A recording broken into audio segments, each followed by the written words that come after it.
दोस्तों मैंने अपने चैनल पर पहले महीने से लेकर 8वें महीने तक की जो वीडियो है वो अपलोड कर दी है। आप जाइए विजिट कीजिए, प्लेलिस्ट पर चेक करिए।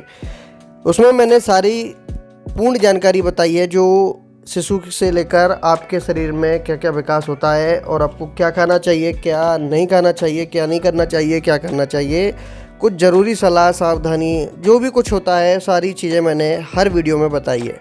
तो जाकर ज़रूर देखिएगा। आज मैं बात कर लेता हूँ इस वीडियो में कि जो कि 9वें महीने के ऊपर है, जिसमें मैं लक्षण, बच्चे का विकास, शारीरिक बदलाव और कुछ ज़रूरी सलाह के बारे में आपको बताऊंगा कि 9वें महीने में आपको ये चीज़ें करना और ये चीज़ें नहीं करना है। ध्यान रखिए दोस्तों, गर्भावस्था का 9वां महीना यानी 35 सप्ताह से लेकर 40 सप्ताह तक, यानी गर्भावस्था के आखिरी कुछ दिन, जिसके बाद आपका नन्हा मेहमान आपके हाथों में होगा। यकीनन यह महीना कई तरह के भावनात्मक अनुभव लेकर आता है और साथ ही गर्भावस्था के इस आखिरी महीने में आपको और भी ज़्यादा सावधानी बरतने की ज़रूरत है। 9वें महीने के दौरान कुछ महिला अपने बच्चे के स्वागत की तैयारी में जुट जाती हैं, तो वही कुछ महिलाओं के मन में डिलीवरी को लेकर डर बना रहता है। तो दोस्तों, गर्भावस्था के 9वें महीने से संबंधित ज़रूरी बातों के बारे में चर्चा कर लेते हैं। देखिए, मैं आपको सबसे पहले बता रहा हूँ गर्भावस्था के 9वें महीने में जो लक्षण होते हैं वो क्या क्या दिखाई देते हैं। तो सबसे पहला लक्षण होता है स्तनों से रिसाव होना। जी हाँ दोस्तों, जैसे जैसे गर्भावस्था के आखिरी दिन पास आते हैं, गर्भवती के स्तनों से पीले रंग का स्राव होने लगता है, जिसे कोलोस्ट्रॉम कहते हैं। कई महिलाओं में यह लक्षण 9वें महीने में ज़्यादा बढ़ जाता है। अगला होता है बार बार पेशाब आना। दोस्तों, गर्भावस्था के 9वें महीने में जब शिशु का विकास पूरी तरह हो जाता है तो श्रोणि भाग पर दबाव और ज़्यादा होता है, जिस कारण बार बार पेशाब आना सामान्य होता है। तीसरा होता है ब्रेक्सटन हिक्स संकुचन। देखिए, गर्भावस्था के अंतिम समय में ब्रेक्सटन हिक्स संकुचन बढ़ने लग जाते हैं। ये प्रसव पीड़ा जितने तीव्र नहीं होते और न ही ज़्यादा पीड़ादायक होते हैं। ऐसे में आप अपने पोस्चर को बदलने की कोशिश करें। इसके अलावा धीरे धीरे चलने से भी यह दर्द जो होता है कुछ हद तक कम हो सकता है। तो वही अगर कुछ संकुचन 1 घंटे में 4 बार से ज़्यादा हो तो पीड़ादायक हो तो यह लेबर पेन का लक्षण होता है। तुरंत डॉक्टर से मिलें, ठीक है। अगला होता है शिशु का नीचे की ओर आना। हाँ जी दोस्तों, ये भी एक प्रकार का लक्षण है 9वें महीने में। डिलीवरी के कुछ सप्ताह पहले आपको सीने में जलन और सांस लेने में जैसी तकलीफ जैसी परेशानी जो होती थी उससे राहत मिलेगी। ऐसा इसलिए होता है क्योंकि इस दौरान शिशु जन्म के लिए अपनी स्थिति ले लेता है और नीचे श्रोणि भाग की ओर आ जाता है। इसके अलावा शिशु की गतिविधियों में आपको बदलाव दिखेगा। इस महीने तक शिशु की गतिविधियों में अंतर आएगा। जिस तरह वह अब पहले लगातार गतिविधियां करता था, अब उतनी नहीं करेगा। आखिरी दिनों तक शिशु का विकास पूरी तरह हो जाता है। इस वजह से उसे गर्भ में हिलने डुलने की जगह नहीं मिल पाती है। यही कारण है कि उसकी जो मूवमेंट है, उसकी हलचल है, वो कम हो जाती है, जो कि आप चौथे, 5वें, 6ठे महीने में ज़्यादा महसूस करते थे, वो अब नहीं करेंगे। इसके अलावा होता है योनि स्राव के साथ अगर आपको ब्लड नज़र आए तो ये भी एक लक्षण होता है। देखिए, गर्भावस्था के 9वें महीने में योनि स्राव के साथ हल्का रक्त आ सकता है। यह जो प्रसव के कुछ दिन या कुछ सप्ताह पहले भी हो सकता है। हालांकि ऐसा होना सामान्य होता है, लेकिन अगर यह जो स्राव है पीले रंग का होता है या इसमें दुर्गंध आ रही है तो डॉक्टर को ज़रूर संपर्क करें, ठीक है। ये एम्यूनेटिक फ्लड भी हो सकता है जो बच्चा आपका जिसमें रहता है, इसलिए वो फ्लड अगर बाहर आ रहा है तो ये खतरे की घंटी होती है।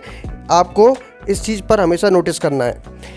अब दोस्तों, हम जान लेते हैं कि 9वें महीने में शरीर में क्या क्या बदलाव आते हैं गर्भवती के। देखिए, इस महीने गर्भवती का कुल वजन 11 से 16 किलो के बीच बढ़ जाता है।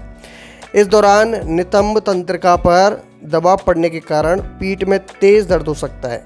इस महीने तक गर्भवती का श्रोणि भाग खुलने लगता है। जैसे जैसे प्रसव का समय नज़दीक आएगा, गर्भवती का तनाव बढ़ सकता है, लेकिन गर्भावस्था के कारण चेहरे पर चमक बरकरार रहेगी। इस महीने तक गर्भवती के लिए झुकना बिल्कुल मुश्किल हो जाएगा। इस महीने तक कुछ गर्भवती महिलाओं को शरीर पर और भी बाल महसूस हो सकते हैं, खास तौर से चेहरे और निप्पल के आसपास।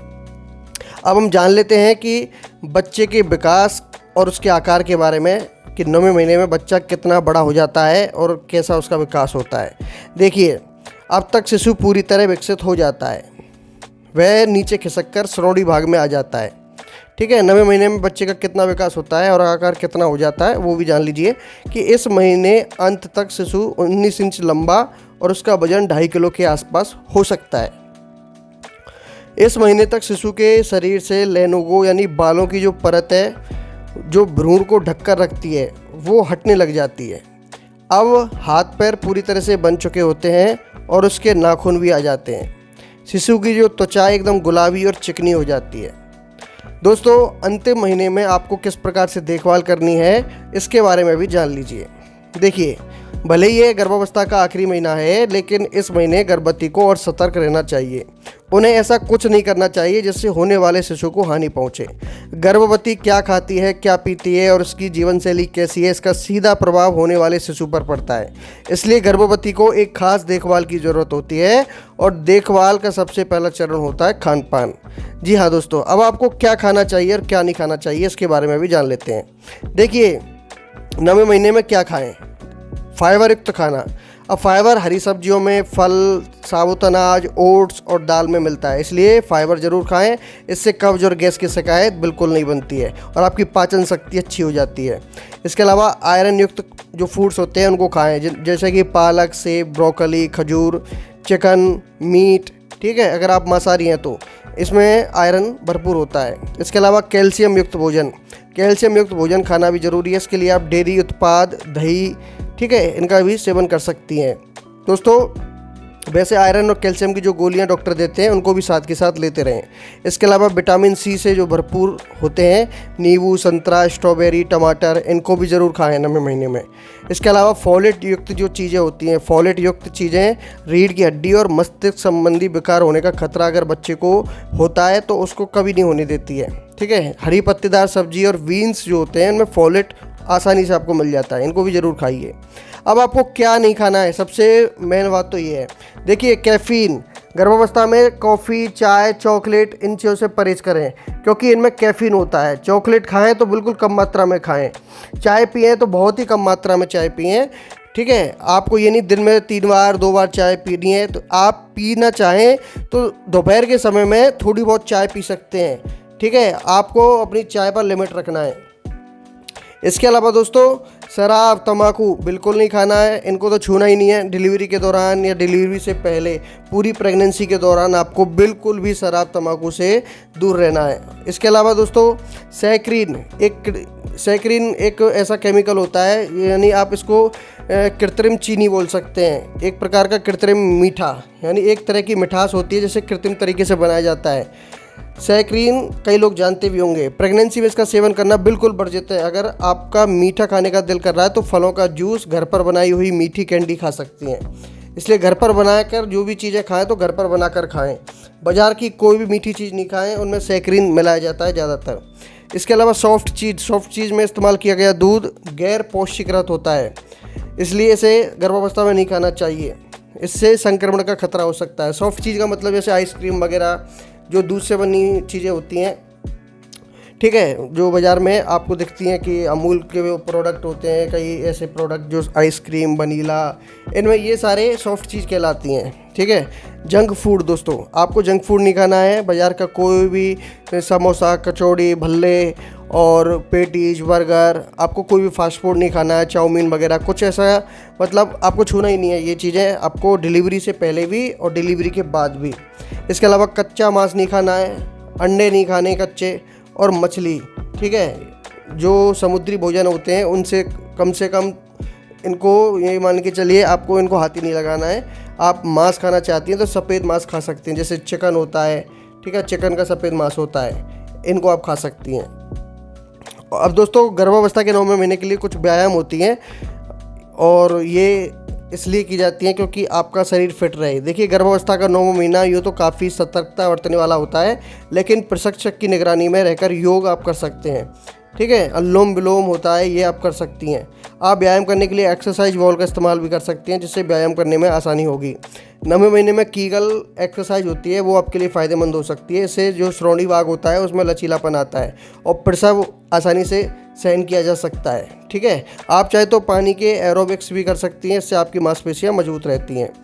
दोस्तों इस दौरान आप ऐसा कोई भी व्यायाम योग ना करें जिससे पेट पर दबाव पड़े और हर व्यायाम प्रशिक्षक की निगरानी में रहकर ही करें। अब दोस्तों 9वें महीने में जो टेस्ट किए जाते हैं डॉक्टर के द्वारा वो कौन कौन से टेस्ट होते हैं।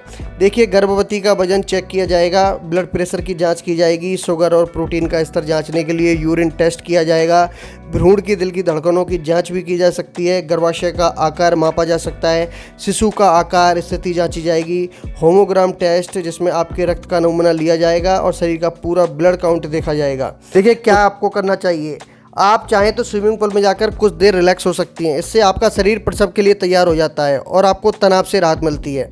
इस दौरान गुनगुने पानी से नहाने से आपको काफ़ी अच्छा महसूस होगा। ध्यान दें कि पानी ज़्यादा गर्म ना हो। के साथ ज़्यादा से ज़्यादा समय बिताएं और आने वाले मेहमान के बारे में कुछ दिलचस्प बातें करें। इस महीने आप अपने शिशु का नाम भी तय कर सकती हैं। प्रसव के लिए अस्पताल जाने के लिए ज़रूरी सामान का बैग तैयार कर ही लें ताकि प्रसव पीड़ा शुरू होती है आप बैग उठाकर तुरंत अस्पताल पहुँच जाएँ। अब नन्हे मेहमान के आने में ज़्यादा समय नहीं है, इसलिए कुछ वक्त अपने लिए निकालें। डिलीवरी के बाद अपने बच्चे की देखभाल में लग जाएंगी और हो सकता है कि आपके लिए वक्त कम मिले। इसलिए अगर डॉक्टर बाहर जाने की सलाह देते हैं तो अपने दोस्तों से मिलें, फिल्में देखें और या फिर शॉपिंग करें। इससे आपको अच्छा महसूस होता है, ठीक है, लेकिन ऊबड़ खाबड़ जगह पर जाने से बचना चाहिए।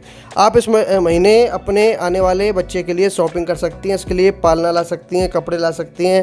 इसके अलावा डायपर का पहले से प्रबंध करके रख सकती हैं। अब आपको क्या नहीं करना है इसके बारे में समझें। देखिए, आपको इस दौरान बिल्कुल भी तनाव नहीं लेना है, चिंता नहीं करनी है। हम जानते हैं कि यह समय बहुत कठिन होता है क्योंकि डिलीवरी को लेकर मन में डर बना रहता है, लेकिन आप उस बारे में बिल्कुल ना सोचें। जब आपका नन्हा मेहमान आपके सीने से लगा होगा तो आपकी सारी चिंता दूर हो जाएंगी। 9वें महीने में जितना हो सके आराम करें और घर के कामों में खुद को ज़्यादा ना उलझाएं। आप बिल्कुल भी पेट के बल नीचे की ओर ना झुकें और भारी सामान बिल्कुल ना उठाएं। ज़्यादा देर तक खड़ी न रहें, इससे आपको थकान हो सकती है। और पीठ के बल बिल्कुल ना सोएं। इस दौरान सोने से गर्भाशय का भार रीढ़ की हड्डी पर पड़ता है। मतलब कम से कम सोएं। आप सोना चाहती हैं तो बहुत ही कम सोएं, जिससे पीठ में दर्द आपके बढ़ सकता है। देखिए दोस्तों, कई जो महिलाएं होती हैं उनको इस दौरान चिंताएं होती हैं और चिंता होना लाजमी होता है, जैसे कि शिशु की हलचल। तीसरी तिमाही में शिशु की गतिविधि थोड़ी कम हो जाती है, जिससे कुछ महिलाओं को चिंता हो सकती है। इसलिए गर्भवती महिलाओं को शिशु की हलचल पर जरूर ध्यान देना चाहिए, ठीक है। प्रसव को समझना। देखिए, गर्भवती को प्रसव पीड़ा शुरू हो गई है, इसको समझना कभी कभी मुश्किल हो जाता है, खासतौर पर वो महिलाएं इसे नहीं समझ पाती हैं जो पहली बार माँ बनी है।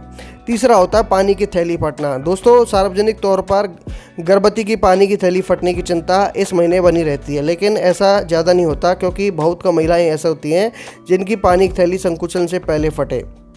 पानी की थैली वो होती है जिसमें बच्चा रहता है, और कभी कभी डॉक्टर खुद जो होते हैं प्रसव के दौरान पानी की थैली को तोड़ने का फैसला करते हैं। ज़्यादातर ऐसा तब होता है जब गर्भवती को अप्राकृतिक तरीके से प्रसव पीड़ा शुरू कराई जाती है।